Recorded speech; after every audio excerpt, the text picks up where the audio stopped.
Представьте себе существо. У него тело медведя, хвост обезьяны, морда кошки, усы моржа, движение ленивца и запах. Запах свежего попкорна. Ни метафора, ни преувеличение. Это животное, единственное в мире, пахнет именно так: теплой карамелью, горячим маслом, поджаренной кукурузой. Ученые десятилетиями не могли понять, почему. Когда наконец разобрались, оказалось, что природа случайно воспроизвела ту же химическую реакцию, которую человек изобрел для попкорна. Его зовут бинтуронг. В английском языке его называют медведь-экотом – bear cat. Хотя он не медведь и не кот, и никакого отношения к кошачьим и медвежьим не имеет. Он последний представитель рода, существующего 30 миллионов лет. Он – один из немногих хищников планеты с полностью хватательным хвостом. Он – незаменимое звено в экосистемах Юго-Восточной Азии, без которого целые леса начинают разрушаться изнутри. И он исчезает. Тихо, незаметно, без заголовков и петиций, без вирусных видео и международных кампаний. Сегодня мы расскажем вам о животном, о котором вы, скорее всего, никогда не слышали. Животном, которое пахнет как детское воспоминание, которое цепляется за ветки хвостом так же уверенно, как руками, которое умеет ждать неделями, месяцами, пока не придет нужный момент, и которое сейчас нуждается в том, чтобы о нем наконец узнали. Добро пожаловать! Чтобы понять бинтуронга, нужно сначала понять семейство, которому он принадлежит. Виверовые, виверидые, это одно из древнейших семейств хищных млекопитающих. Они появились примерно 50 миллионов лет назад и долгое время занимали нишу, которую позже захватят кошки, мангусты и куньи. Небольшие, ловкие, с острыми зубами и цепким умом, они были первопроходцами хищного мира.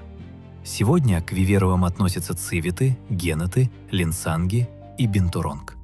Все они сохранили черты, утраченные более специализированными хищниками. Относительно примитивное строение зубов, способность есть как мясо, так и растительную пищу и удивительную анатомическую гибкость. Но бинтуронг среди них – особый случай. Он крупнее всех остальных виверовых, самки достигают 14 килограммов, редкий случай, когда самки в семействе крупнее самцов. Его шерсть густая, черная, с сединой, грубая на ощупь, делает его похожим на растрепанного старого медведя, задремавшего на ветке. Именно на ветке, потому что бинтуронг — существо сугубо древесное. Он проводит большую часть жизни в кронах тропических лесов, движется медленно, с видимым усилием, с каждым шагом проверяя, надежно ли держит ветка. Он не прыгает, в отличие от большинства древесных животных. Он не скользит стремительно между стволами. Он идет. Методично, тяжело. С достоинством существа, которое никуда не торопится, потому что знает, время на его стороне. И в этой медлительности вся его сила. Хвост бинтуронга — это отдельная история. Отдельный эволюционный шедевр. Среди хищных млекопитающих Старого Света, то есть среди всех кошек, собак, медведей, куниц, виверовых и мангустов Азии, Африки и Европы, бинтуронг является единственным видом с настоящим хватательным хвостом. Полностью хватательным. Таким, каким можно держать вес всего тела. Это редкость в мире природы. Среди млекопитающих такой хвост есть лишь у некоторых приматов, у древесных муравьедов, у опоссумов Нового Света. И вот у бинтуронга.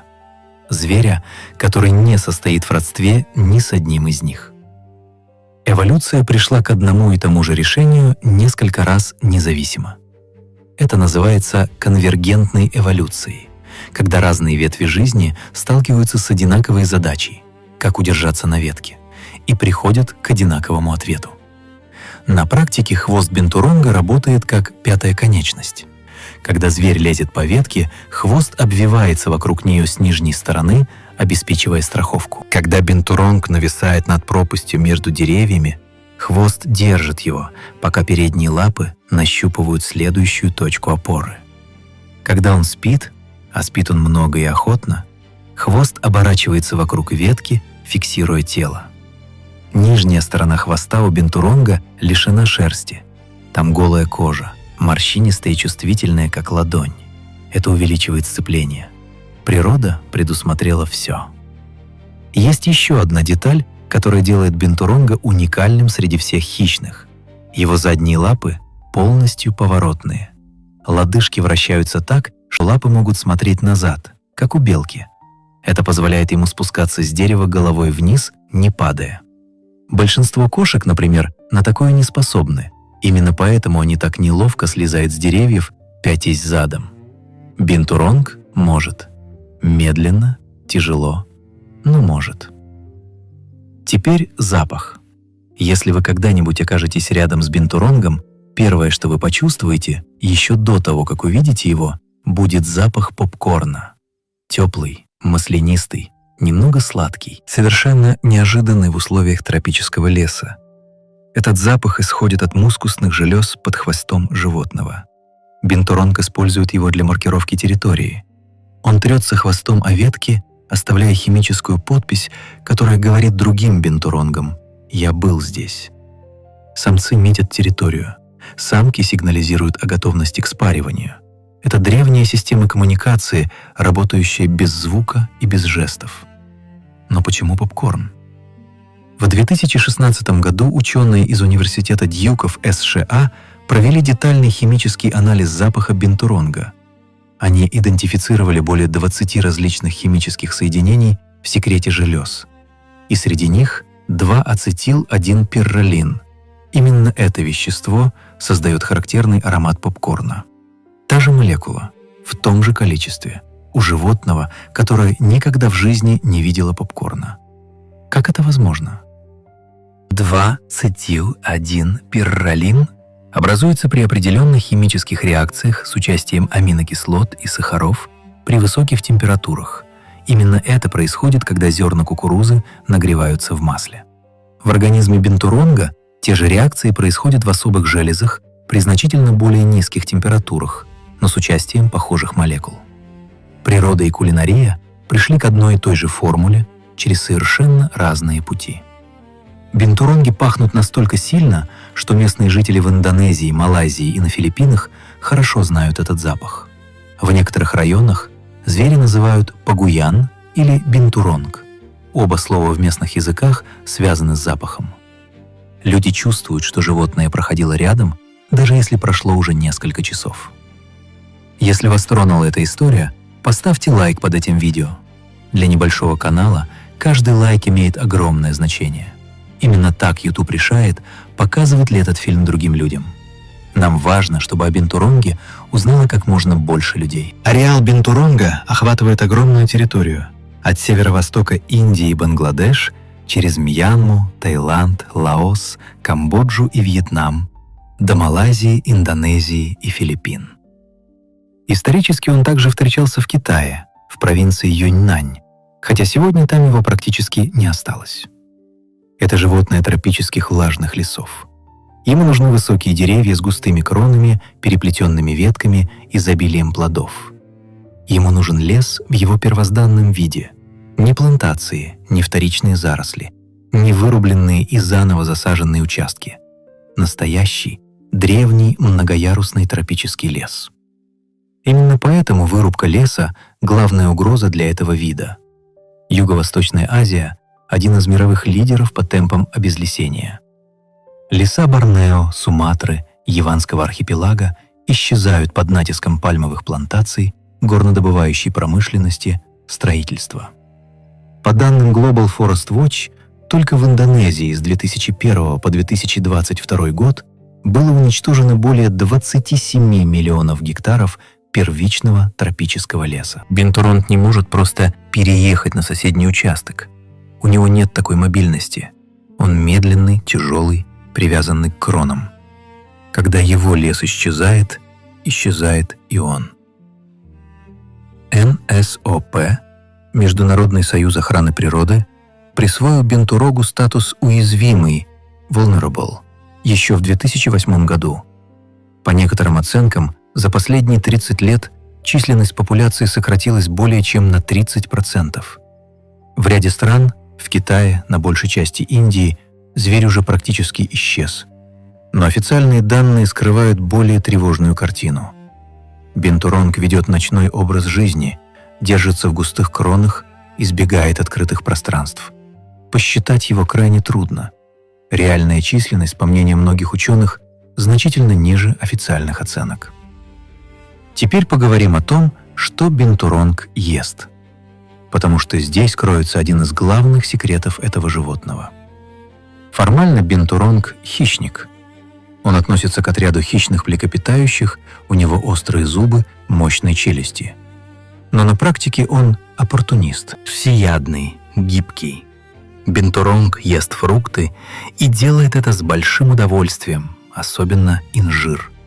Различные виды фикусов составляют значительную часть его рациона в большинстве частей ареала.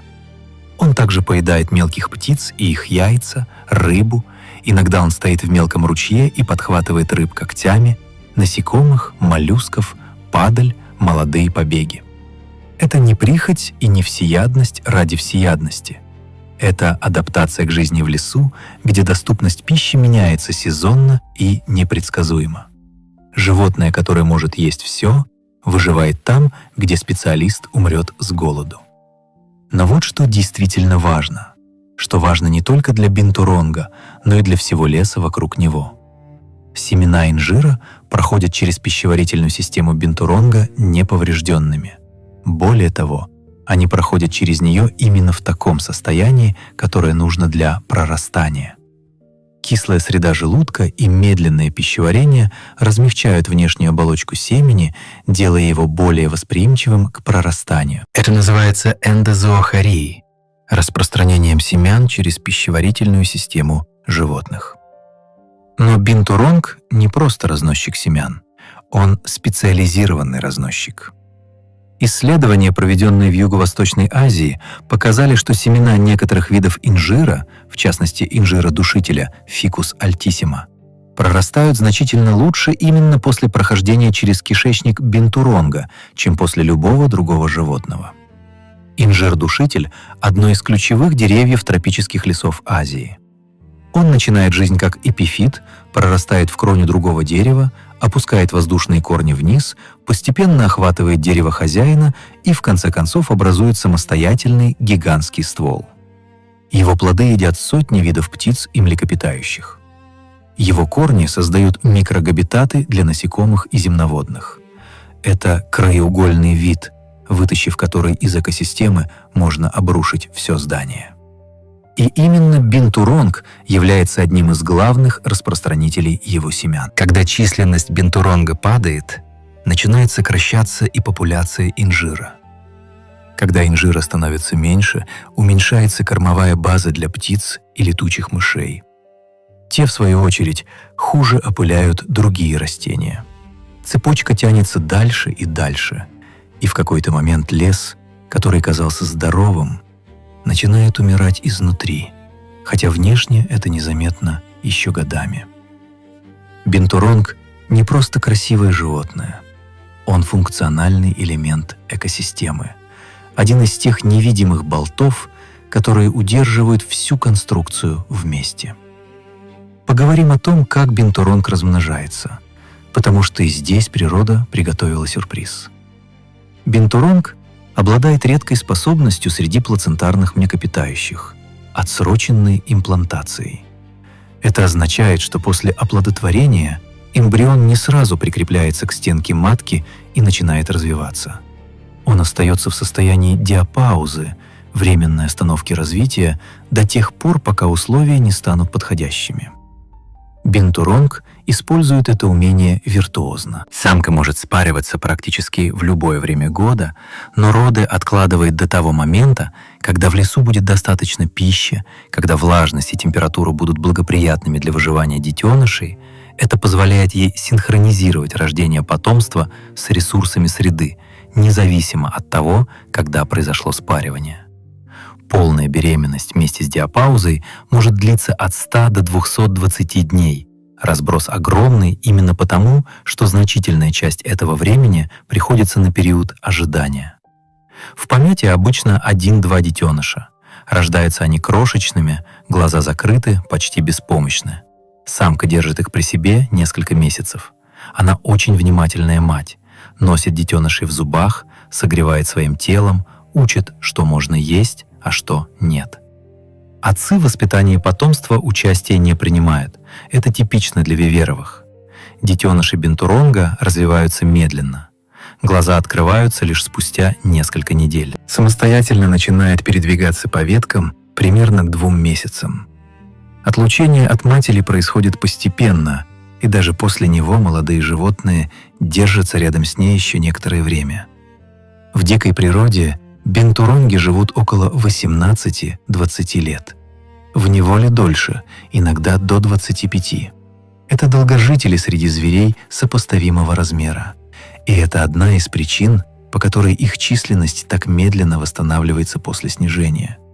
Даже при благоприятных условиях самка производит на свет не более 2 детенышей в год. Это не кролики, которые могут компенсировать потери за несколько месяцев. Каждый погибший взрослый бентуронг — это невосполнимые годы. Если вы смотрите этот канал впервые, подпишитесь. Мы делаем фильмы о животных, о которых почти никто не рассказывает. Нажмите на колокольчик, чтобы не пропустить следующий фильм. Теперь о главной угрозе, которую люди создали для бентуронга своими руками. Торговля дикими животными. Бентуронг – внешне привлекательное существо. Большие янтарные глаза с белыми ресницами, густая темная шерсть, медлительный, невозмутимый нрав. В неволе он приручается сравнительно легко, особенно если воспитан с детства. Он ест руки, позволяет себя гладить, засыпает на коленях у человека.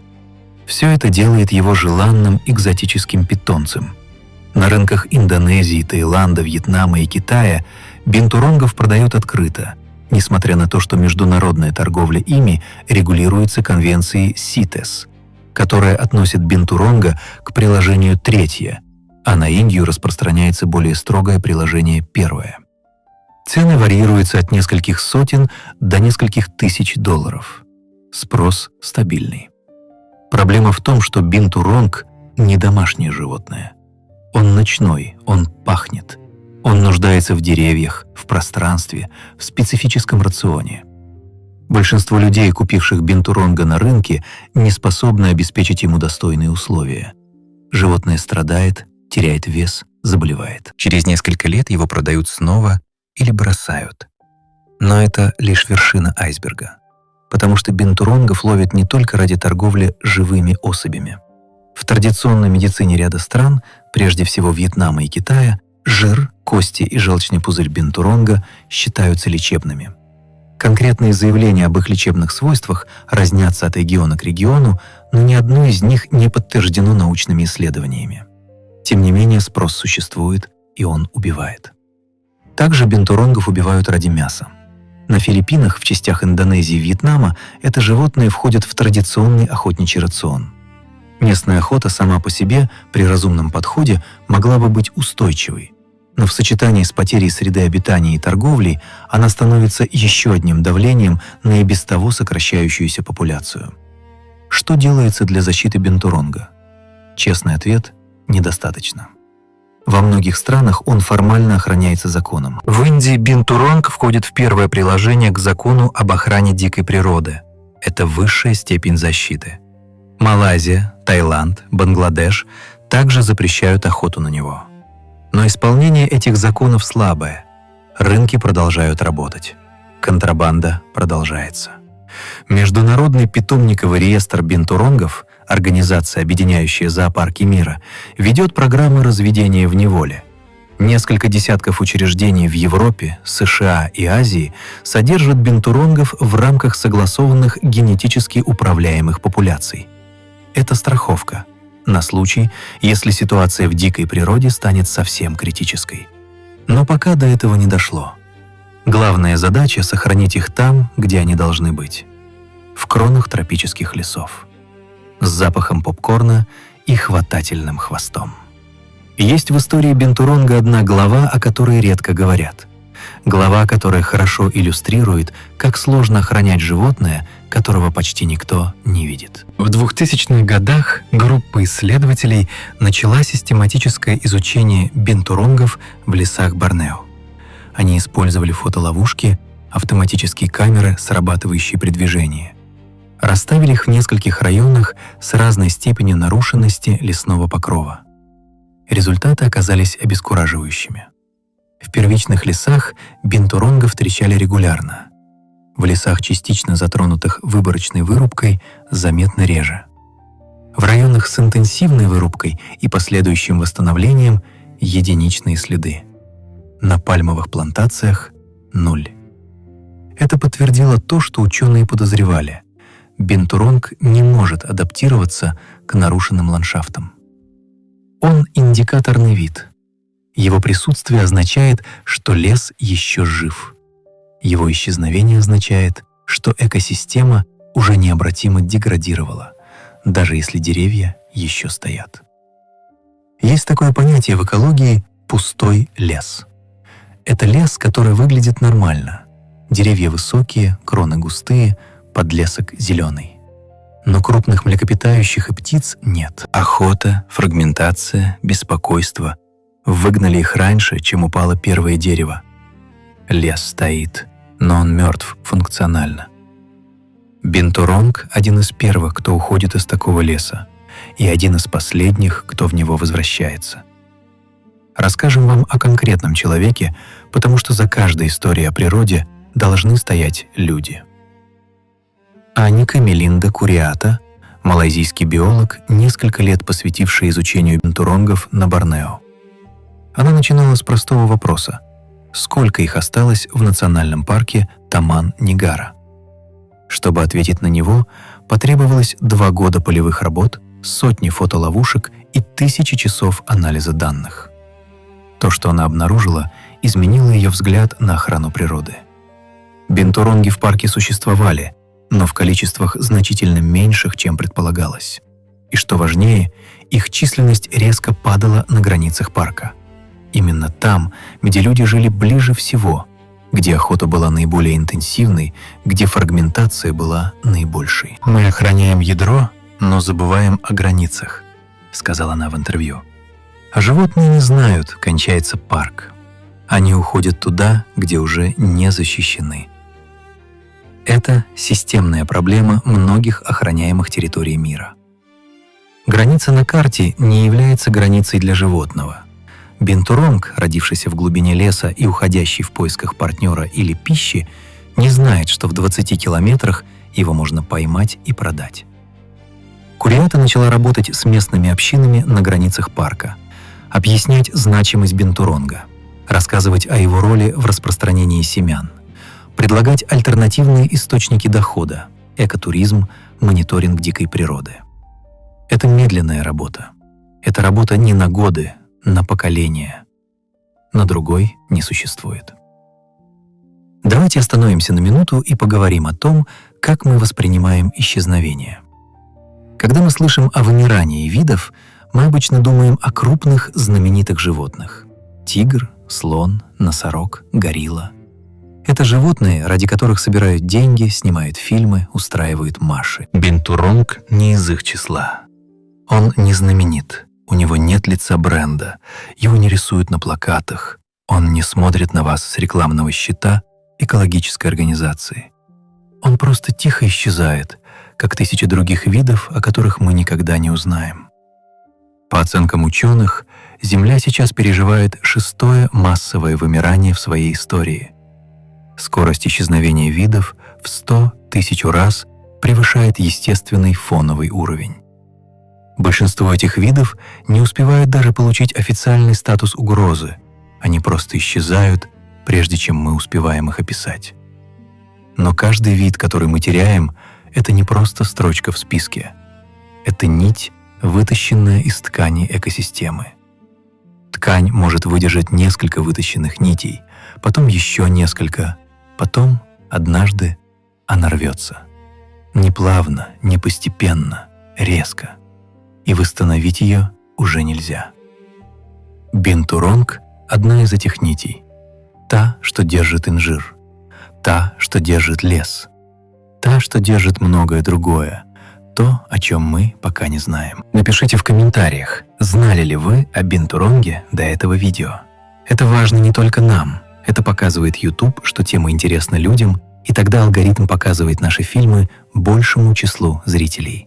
Каждый комментарий работает как голос за этих животных. Есть кое-что, о чем мы еще не говорили. Нечто, что делает Бинтуронга особенным даже среди виверровых — его голос. Большинство виверровых относительно молчаливы, Бинтуронг — нет.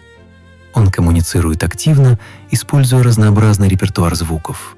Он хнычет, когда ему некомфортно. Он издает низкое горловое урчание, когда доволен, и это урчание поразительно похоже на кошачье мурлыканье, хотя Бинтуронг никак не связан с кошками эволюционно. Опять конвергенция.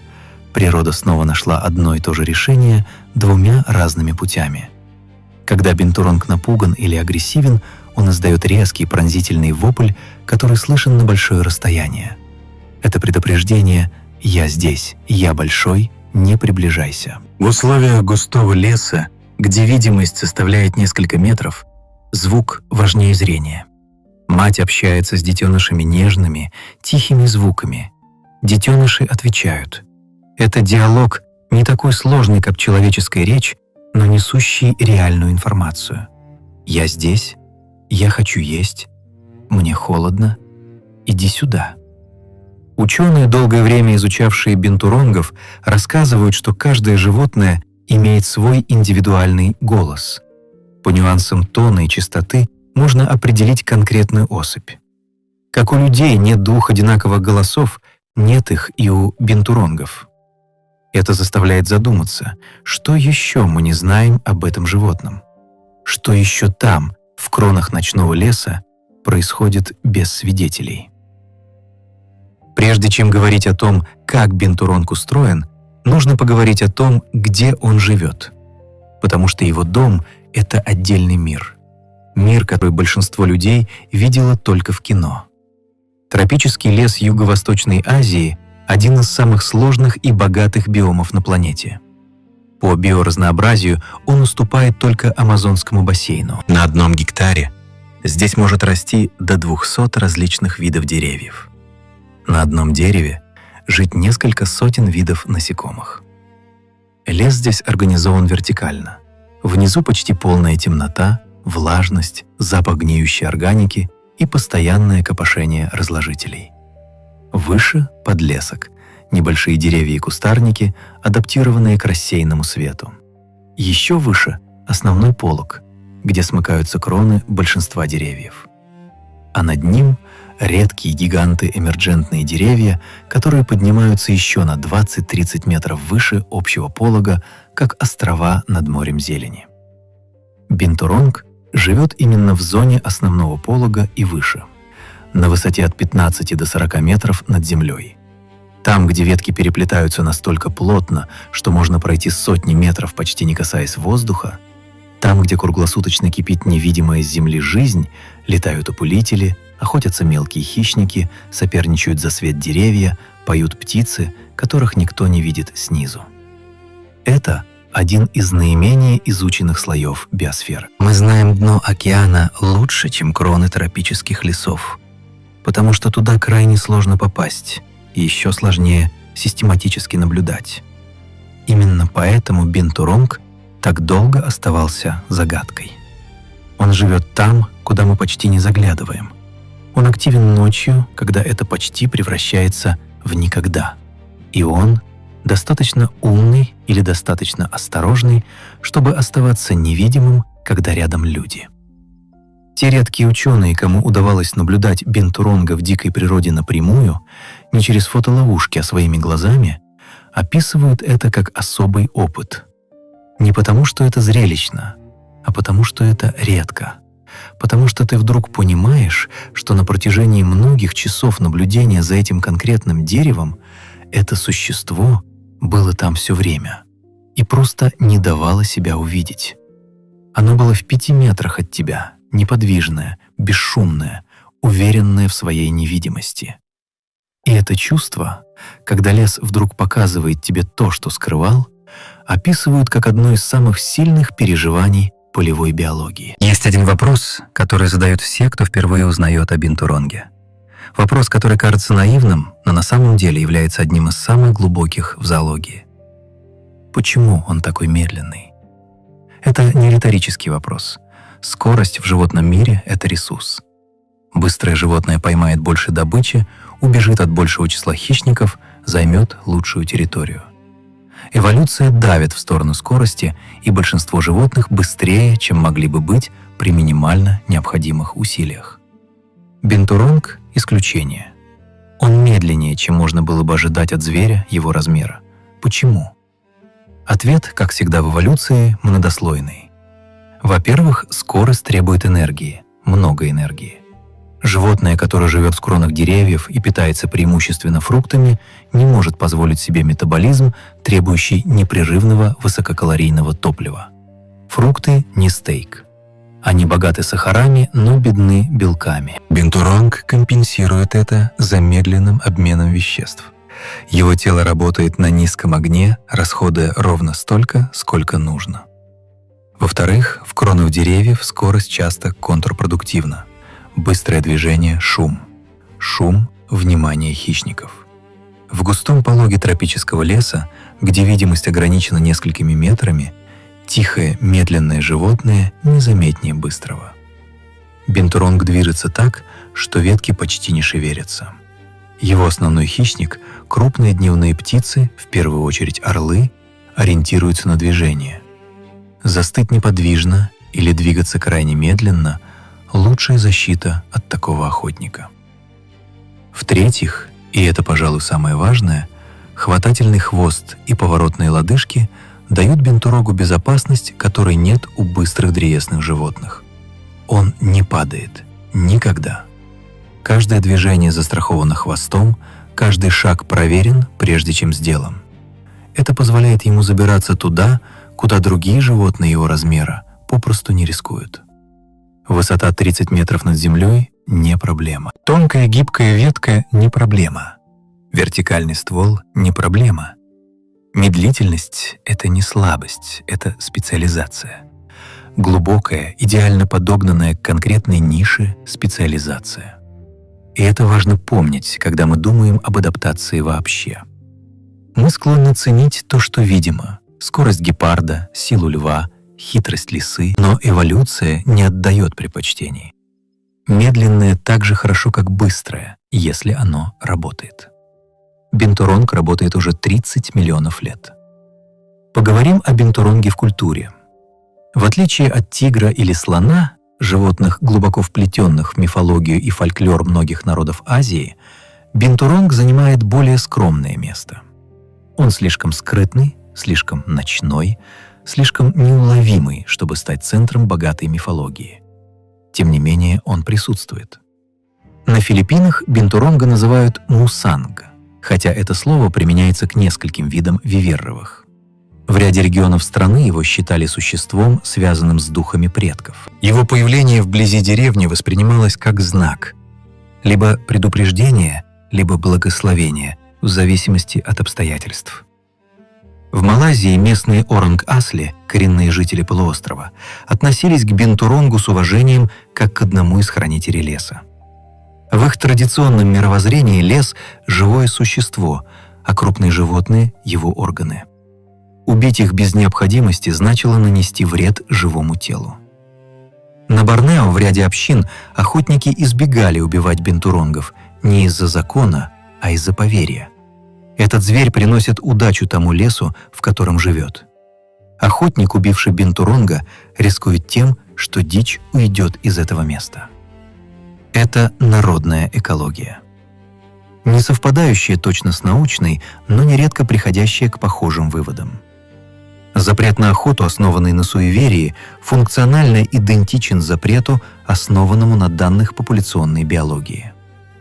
Когда традиционные верования разрушаются под натиском модернизации, а это происходит везде и везде быстро, исчезают и неформальные механизмы защиты. И животные, которых раньше не трогали из уважения к лесному духу, оказываются беззащитными перед рынком.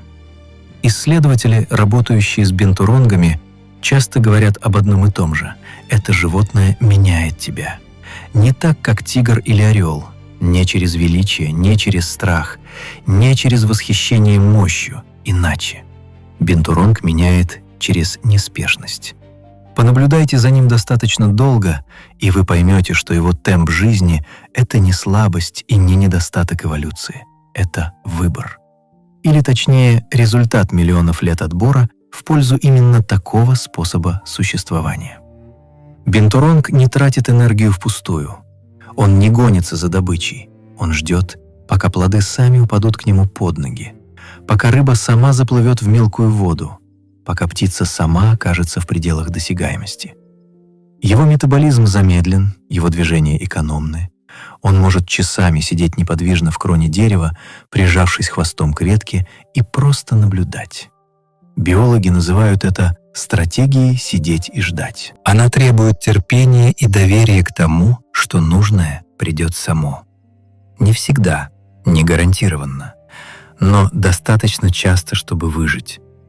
В мире, который становится все быстрее, мире, где мы привыкли к немедленному результату, к мгновенному ответу, к постоянному движению, бентуронг воплощает нечто, что мы почти утратили — умение ждать.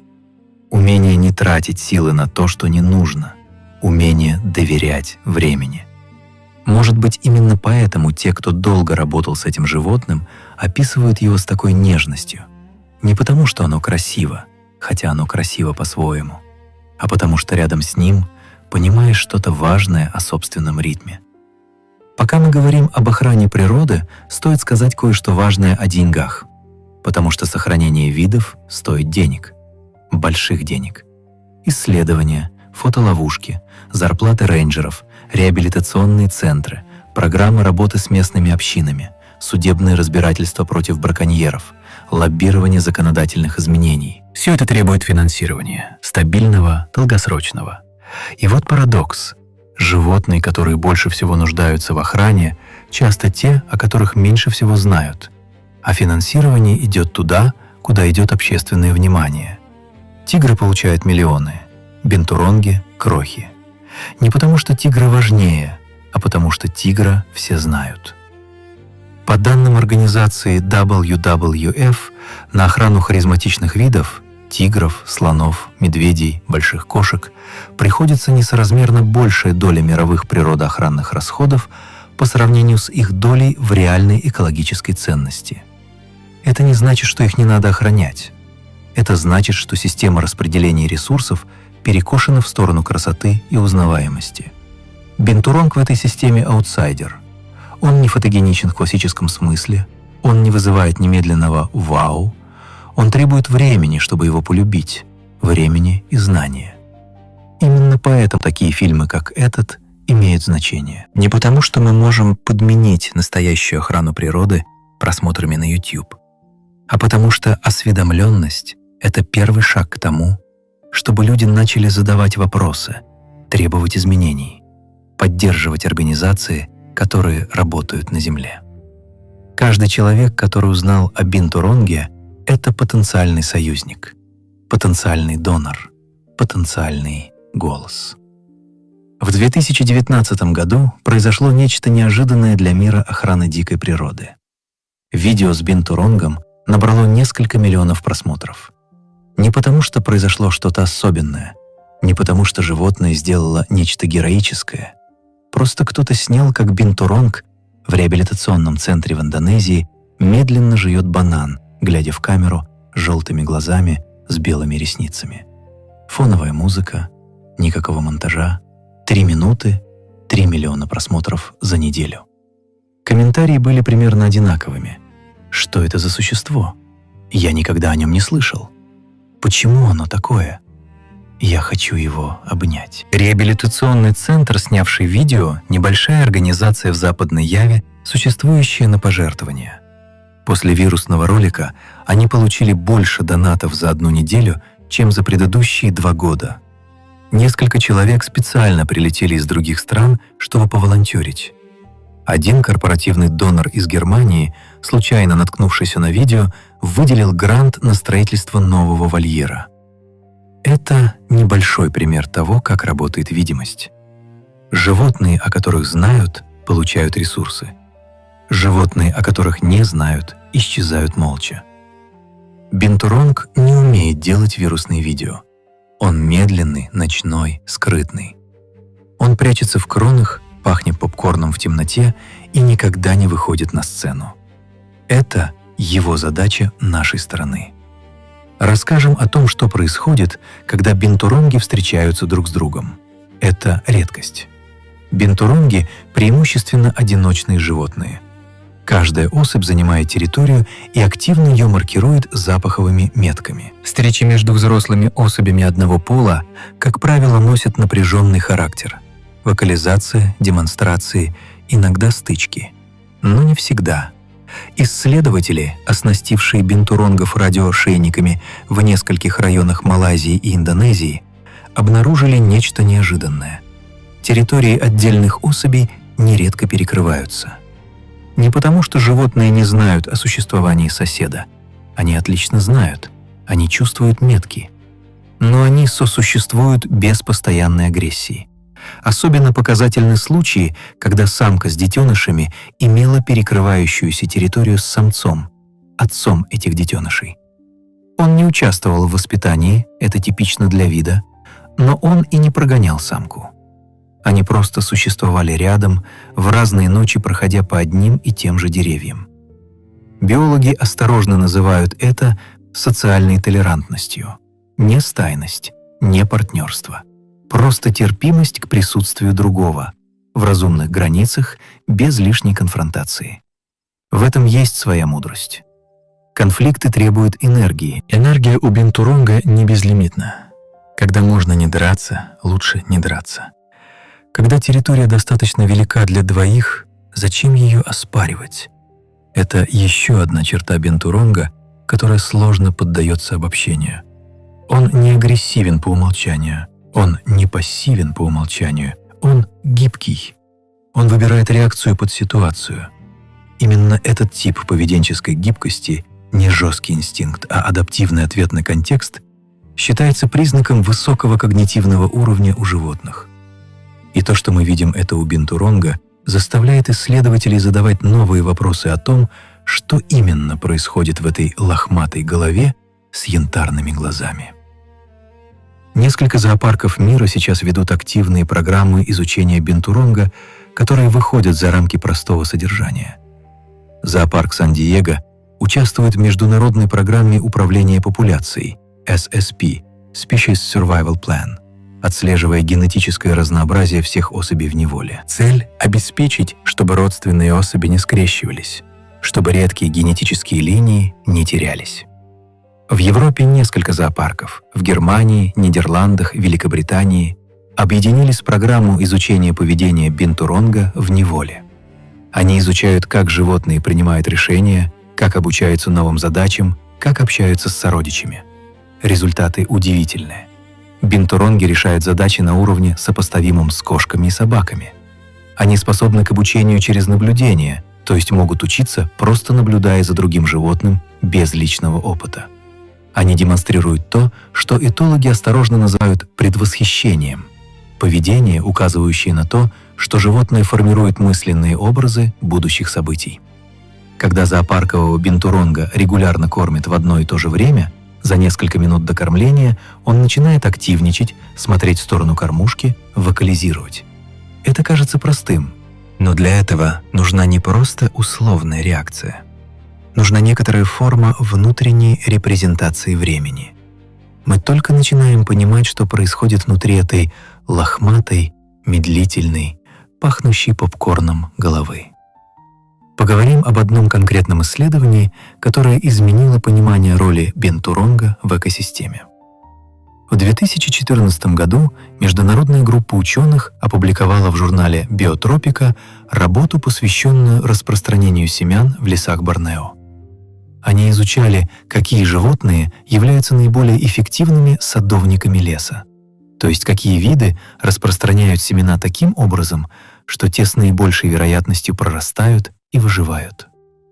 Методология была проста, но трудоемка. Ученые собирали экскременты разных животных, извлекали из них семена, проращивали их в контролируемых условиях и сравнивали процент успешного прорастания. Результаты оказались неожиданными. Семена, прошедшие через кишечник бинтуронга, прорастали в среднем в 2 раза чаще, чем семена тех же видов, не прошедшие через животное. И значительно чаще, чем семена, обработанные пищеварительными системами других крупных млекопитающих – оленей, диких кабанов, обезьян. Почему? Несколько факторов. Медленное пищеварение бинтуронга, то, что кажется его слабостью, оказывается преимуществом для семян. Долгое пребывание в пищеварительном тракте размягчает внешнюю оболочку семени, не разрушая зародыш. Это именно то, что нужно. Оболочка должна быть проницаема для воды, но сам зародыш цел. Кроме того, бинтуронг переносит семена на большие расстояния. Он медленный, но его ночные маршруты длинные. Радиотелеметрические исследования показали, что за одну ночь он может пройти несколько километров, оставляя семена далеко от материнского дерева. Это важно. Чем дальше семя от материнского растения, тем меньше конкуренция за свет и питательные вещества, тем выше шанс выживания. Один взрослый бинтуронг за год распространяет семена 1000 отдельных плодов.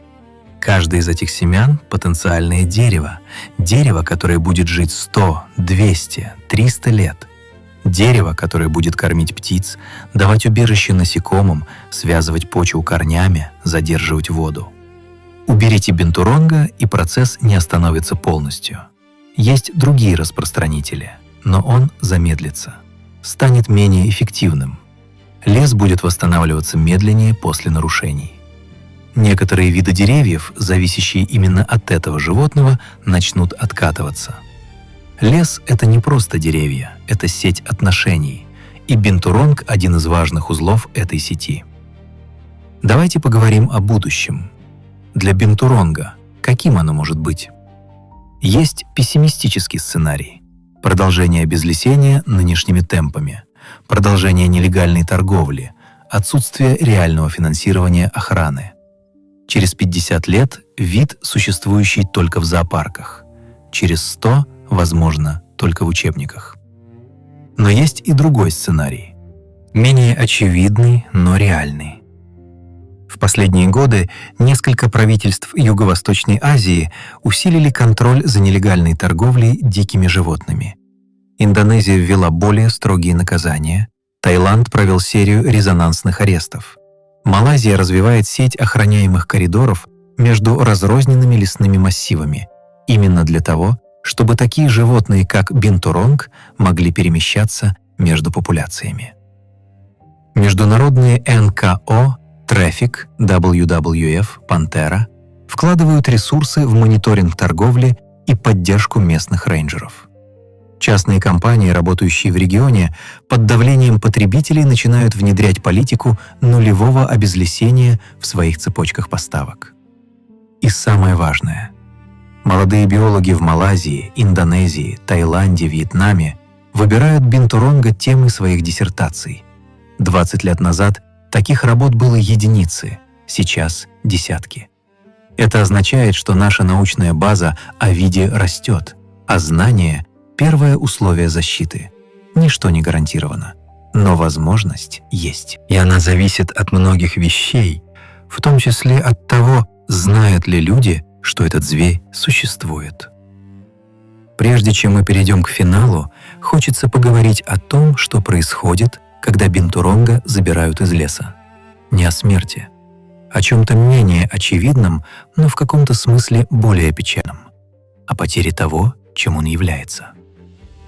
В реабилитационных центрах Юго-Восточной Азии регулярно появляются бинтуронги, изъятые у торговцев, отобранные у домашних владельцев, найденные в капканах. Некоторые из них провели в неволе несколько лет. За это время они стали ручными. Они берут еду из рук, позволяют себя гладить, реагируют на голос человека. Вернуть таких животных в дикую природу крайне сложно. Бинтуронг, выросший в неволе или проведший в ней значительное время, утрачивает поведенческие навыки, необходимые для выживания в лесу.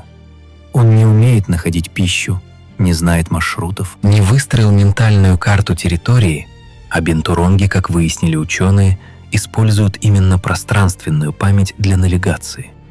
Они помнят, где какое дерево плодоносит и в какое время года. Реабилитация занимает от нескольких месяцев до нескольких лет. Животных постепенно приучают к самостоятельному поиску пищи, к настоящим деревьям, к темноте и звукам ночного леса. Часть из них выживает после выпуска, часть нет. Каждый бинтуронг, попавший на рынок, это не просто одна особь, исключенная из популяции. Это животное, которое потеряло возможность быть тем, чем оно должно быть, которое никогда не обовьет хвостом настоящую ветку на высоте 20 метров, которое никогда не пройдет свой ночной маршрут между деревьями, которое никогда не оставит в земле семена, которые вырастут через 100 лет в дерево. Это тихая трагедия, которую не видно на статистических таблицах. Трагедия без имен и без фотографий. Просто одно существо, которое больше никогда не обовьет хвостом ветку в настоящем лесу, которое проживет остаток дней, помня или не помня, мы не знаем, что когда-то было что-то другое, высокое, темное, пахнущее смолой и влажной корой, то, для чего оно было создано. Мы приближаемся к концу нашего фильма, но прежде чем закончить, последнее. Напоследок, немного о том, что такое уязвимый статус в реальности. ПСОП использует несколько категорий угрозы: наименее опасный, близкий к угрожаемому, уязвимый, находящийся под угрозой, находящийся в критической опасности, исчезнувший в дикой природе, исчезнувший. Бинтуронг сейчас уязвимый. Это 3-я ступень из 7. Казалось бы, не так страшно, еще далеко до критической опасности. Но вот что важно понимать: переход с одной ступени на другую не плавный, он нелинейный. Популяция может долго держаться на уровне уязвимый, а потом за несколько лет перешагнуть через несколько категорий сразу. Это происходит, когда совпадают несколько факторов давления. И для бинтуронга все эти факторы уже в наличии. Потеря среды обитания, охота, торговля, фрагментация популяций, медленное воспроизводство. Кроме того, официальный статус МСОП отстает от реальности. Данные собираются редко. Переоценка статуса происходит раз в несколько лет. За это время реальная численность может значительно измениться. Ученые, работающие с бинтуронгом напрямую, часто говорят, что его положение хуже, чем говорит официальный статус. Что уязвимый — это оптимистичная оценка. Это не повод для паники, но это повод для внимания. Для того, чтобы не ждать, пока статус станет критическим. Потому что к тому времени возможностей для действия будет значительно меньше. Бинтуронг существует 30 миллионов лет. За это время сменились климаты, поднялись и опустились горные хребты, несколько раз обновился видовой состав тропических лесов. Он пережил все это, медленно, неторопливо, пахнув попкорном и цепляясь хвостом за ветки. Что он не пережил и, похоже, переживает с большим трудом, это нас, Homo sapiens. Вид, который существует на этой планете в 200 раз меньше, чем бинтуронг, но успел изменить ее больше, чем любое другое существо за последние 60 миллионов лет. Это факт без морали. Просто факт, который стоит держать в голове, когда говоришь о вымирании. Бинтуронг не просит о помощи, он не умеет. Он просто живет или пытается жить так, как жил его вид последние 30 миллионов лет. Он не знает, что леса становятся меньше. Он не знает, что где-то на другом конце света люди спорят о квотах на вырубку и ценах на пальмовое масло. Он просто однажды обнаруживает, что ближайшее дерево с инжиром слишком далеко, что запах другого бинтуронга давно не встречался на пути. И тогда он останавливается, садится на ветку, обвивает ее хвостом и ждет. Потому что это все, что он умеет. Потому что это работало 30 миллионов лет. Потому что он не знает, что на этот раз ждать некого. Если вы досмотрели этот фильм до конца, значит, вы теперь знаете о бинтуронге И это уже что-то меняет. Расскажите о нем кому-нибудь, другу, ребенку, родителям. Это самое простое, что вы можете сделать. Потому что у видов, о которых знают люди, больше шансов выжить, чем у тех, о которых молчат. Поставьте лайк этому видео, если вы считаете, что такие истории должны звучать громче. Подпишитесь на канал, если хотите услышать следующую. И напишите в комментариях, что вас удивило больше всего. Запах попкорна, хватательный хвост, отсроченная беременность, роль в распространении семян инжира. Для нас важно знать, что резонирует, что трогает, что заставляет остановиться и задуматься. Потому что мы делаем эти фильмы не для статистики и не для алгоритмов. Мы делаем их для того, чтобы животные, которые молчат, были услышаны. Бинтуронг молчит. Услышьте его. До встречи в следующем фильме.